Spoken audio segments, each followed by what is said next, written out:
Today I fudged up when I learned the language my girlfriend speaks when she gossips with her friends. Last time I was here, I shared an update related to my original post, but I deleted that update because I was keen to tell the internet, aka all of you, that my girlfriend and I got engaged. However, since then, we've not only gotten ourselves unengaged, we've actually broken up. In my original post, my ex-girlfriend, who was still my girlfriend back then, had a wild theory that my mom and dad were swingers just because they always had people at their house. I never believed it, but I thought it was hilarious that someone thought my parents were that interesting.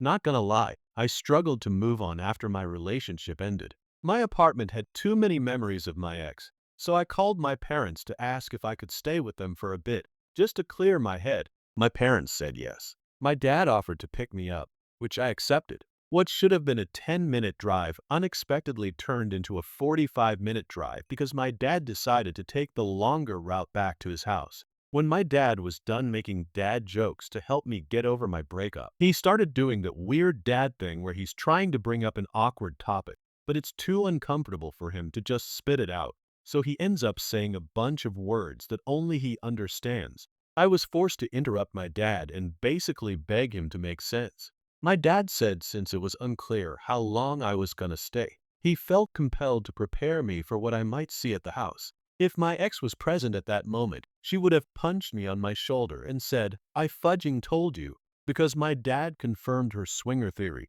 which no longer made it a theory, but the truth, or as I like to call it, trauma.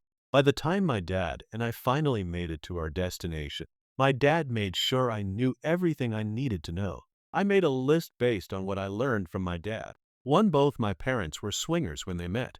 2. Swinging was not something my parents wanted to do while raising kids, so swinging was prohibited when my parents became parents. 3. To see if they still got it. My parents switched back to swinging when they had the house to themselves again, and lo and behold, they still got it. 4. Hosting swinger parties was something my parents did frequently, usually with themes. 5. My parents were planning to host another swinger party, but my mom was leaning towards calling it off so that I could come home and stay for as long as I wanted. 6. If my parents were forced to cancel, it would be the first swinger party they called off since COVID. 7. The theme was prom night. I never expected my dad to go that hard in the too much information category, but as soon as he crossed that threshold, he got it all out of his system. I stayed with my parents for a total of 2 days before it became abundantly clear to me that knowledge might be power for some people, but for me, knowledge was fudging punishment. My mom, who was unaware that I low-key knew she was swinger mom, attempted to convince me to stay longer, and she almost succeeded. But I was done with my dad using our father-son bonding time to play guess which one of our neighbors are also swingers. I used an Uber to get back to my apartment. No more dad rides. I've never been so happy to return to a place that was haunted by my failed relationship. I returned to my apartment 2 days later with unwanted mental pictures of my parents fudging random people.